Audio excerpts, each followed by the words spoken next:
ಯೆಶಾಯ 42ನೇ ಅಧ್ಯಾಯ ವಚನ 6-7. ನೀನು ಕುರುಡರಿಗೆ ಕಣ್ಣು ಕೊಟ್ಟು ಬಂದಿಗಳನ್ನು ಸೆರೆಯಿಂದಲೂ ಕತ್ತಲಲ್ಲಿ ಬಿದ್ದವರನ್ನು ಕಾರಾಗೃಹದಿಂದಲೂ ಹೊರಗೆ ಕರೆತರಬೇಕು ಎಂದು ಯೆಹೋವನೆಂಬ ನಾನು ನನ್ನ ಧರ್ಮದ ಸಂಕಲ್ಪಾನುಸಾರವಾಗಿ ನಿನ್ನನ್ನು ಕರೆದು ಕೈ ಹಿಡಿದು ಕಾಪಾಡಿ ನನ್ನ ಜನರಿಗೆ ಒಡಂಬಡಿಕೆಯ ಆಧಾರವನ್ನಾಗಿಯೂ ಅನ್ಯ ಜನಗಳಿಗೆ ಬೆಳಕನ್ನಾಗಿಯೂ ನೇಮಿಸಿದ್ದೇನೆ.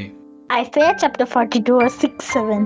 I, the Lord, have called you in righteousness. I will take hold of your hand. I will keep you and will make you to be a covenant for the people and a light for the Gentiles, to open eyes that are blind, to free captives from prison and to release from the dungeon those who sit in darkness.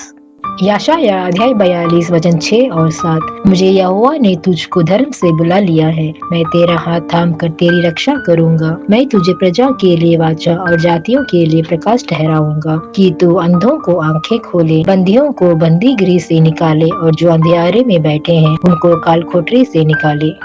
ஏசாயா 42ஆம் அதிகாரம் 6-7 வசனங்கள். நீர் குருடருடைய கண்களை திறக்கவும் கட்டுண்டவர்களை காவலில் இருந்து இருளில் இருக்கிறவர்களை சிறைச்சாலையில் இருந்தும் விடுவிக்கவும் கர்த்தராகிய நான் நீதியின்படி உம்மை அழைத்து உம்முடைய கையை பிடித்து உம்மை தற்காத்து உம்மை ஜனத்திற்கு உடன்படிக்கையாகவும் ஜாதிகளுக்கு ஒளியாகவும் வைக்கிறேன்.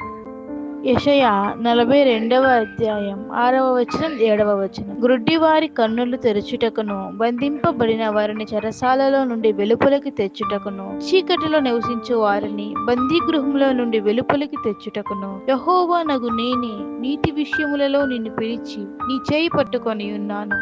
నిన్ను కాపాడి ప్రజల కొరకు నిబంధనగాను అన్యజనులకు వెలుగుగాను నిన్ను నియమించి ఉన్నాను.